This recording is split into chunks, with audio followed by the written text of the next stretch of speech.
Today I will show you 3 different ways to stretch for tennis elbow. The first stretch is the static wrist flexion stretch. This is the easiest stretch. You start by keeping your elbow straight, bend in the wrist, and apply some overpressure with the other hand. Hold the stretch for up to 30 seconds. If you have any increased pain when you do this stretch, you could try massaging your arm before you do this stretch. If you have persistent pain after doing any of these stretches, your arm may be inflamed, and it will be a very good idea to ice your arm. The second stretch is a composite wrist flexion stretch. This is a much more advanced stretch. It is also much more intense. You will feel a lot of stretching in the back of your hand and wrist during the stretch. Start with the elbow straight.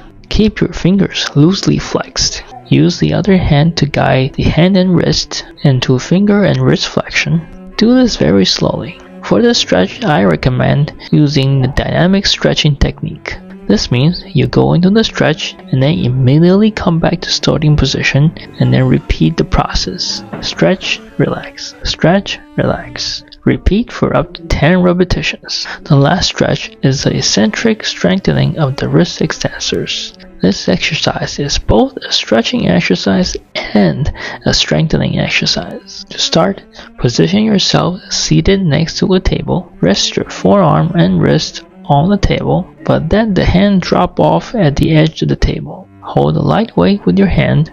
Use the other hand to assist the wrist into full extension. Let go of the affected hand and let your hand, along with the weight, slightly stretch down into flexion again. Once your wrist reaches full flexion again, repeat the exercise and do this for up to 10 repetitions. If you feel that your hand, wrist, and forearm are all very stiff when you do any of these 3 exercises, make sure you do some massaging for your arm before you do these exercises. Please check out the massage video that I made for tennis elbow.